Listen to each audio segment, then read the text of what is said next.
Let's get right back to our interview about the 4th Street Festival in Bloomington, Indiana, with committee member artists Rebecca Lowery, Don Adams, and Kris Busch. Don, it's your turn to tell us your arts journey. Um,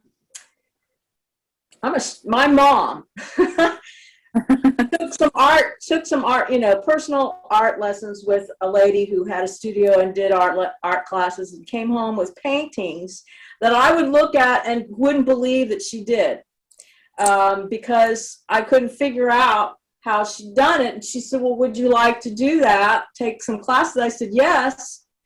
I was around 12. Wow. Was it? No looking back for me. That was it. I never thought I would ever do anything else. I didn't know what to do, but it wouldn't be anything else. It would just be painting, painting, painting. Yeah. Well, actually, I did undergraduate work at DePaul University, and I got my MFA here at IU in painting. But I'm the person I married, my husband Dale Steffi. There's a big community here, and he knew how to do stained glass, and so we paired up and did art fairs in stained glass, and then it moved into fused glass or painting on glass, and that was what we were doing together. And we did art fairs many years, 30 years. 30 years, wow. Well, it's been more than that, but in 2007, our son passed away.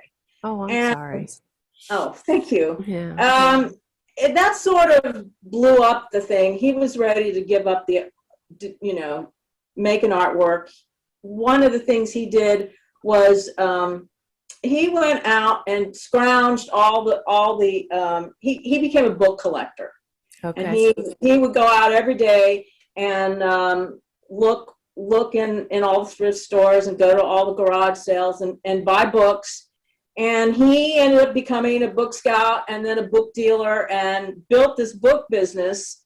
And we stopped doing glass in 2010. But I could not stop making stuff. So I decided to go back to doing painting.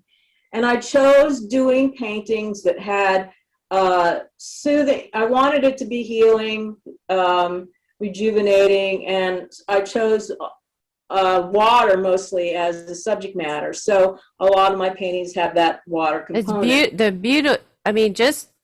We're in Zoom, so it's not the best quality for me to see your painting, but the reaction that I have looking at that piece is exactly what you're talking about. The water, the detail of the water, the waterfall, the rocks, that is a place of peace and healing. It's like I want to go there, so what you're doing is working. Keep doing it. Yeah.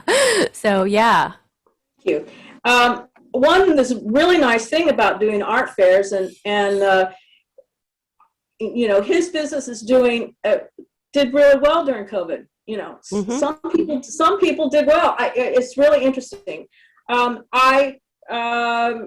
So I'm not doing as many art fairs. We don't leave, he has to shut his business down when we leave. But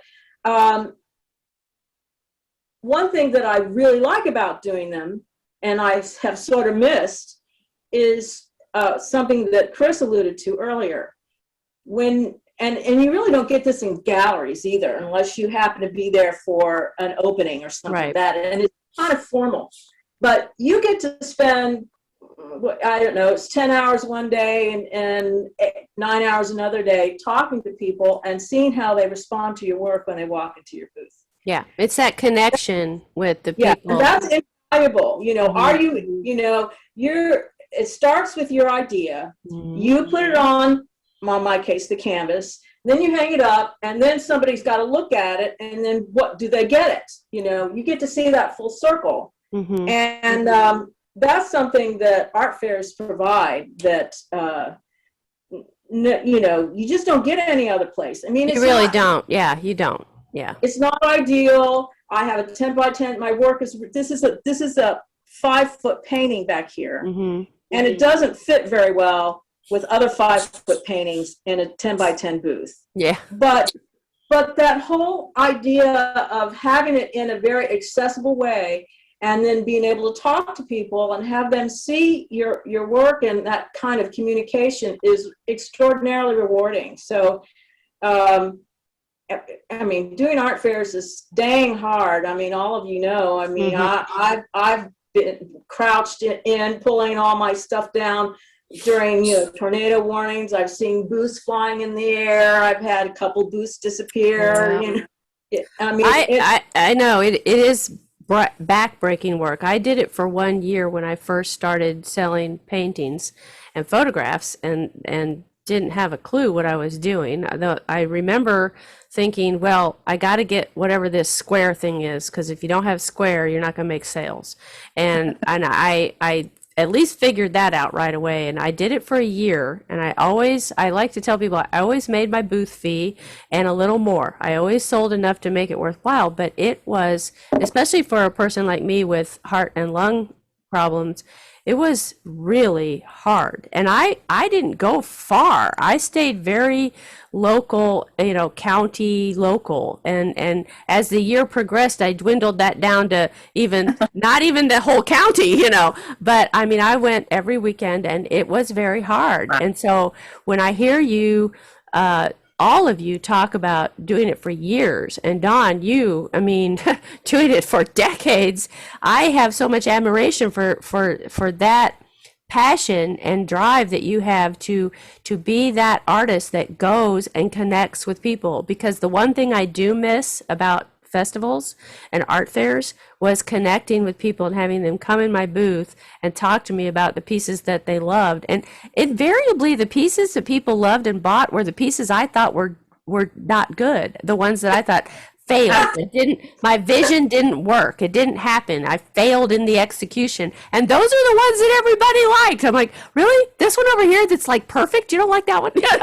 Because my idea of perfect and their idea of perfect, different things, But I do know what you mean about that connection with talking to someone and seeing their eyes light up and seeing them connect.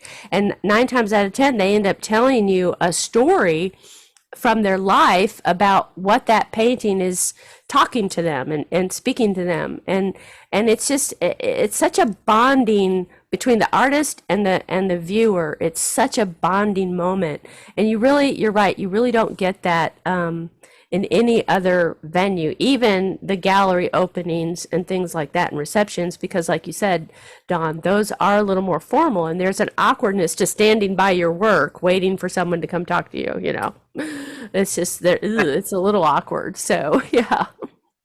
Well, all of that means that the 4th Street Festival is going to be fabulous, because you've got 80 artists coming, willing to share their work, their stories, their lives, their efforts, and you've got patrons coming to eat it all up, literally and metaphorically, because they're just desperate to have that connection with artists again. So I think it's going to be a fabulous festival this year. Yeah, and we do have all of the artists up on the website, so you get a little preview. Yeah, I was going through those. I was click the arrow, click the arrow, click the arrow. Next.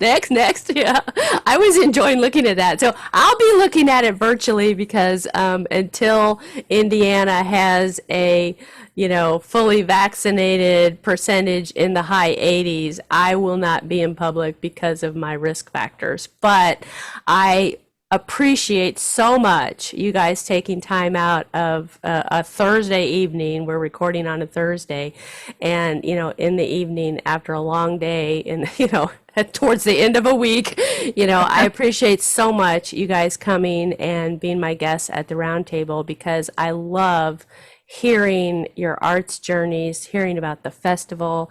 It's just inspiring to me. I'm inspired by you. So thank you all so much for joining me. Thank you, Alice. Alice, we're really thrilled. This has been At the Round Table with Alice and Sarah E. of Community Education Arts. Our nonprofit organization is based in Noblesville, Indiana. You can find us online at CEArts.org. We'd like to thank James Weston for writing our intro music and for his technical savvy. Join us next time at the Round Table.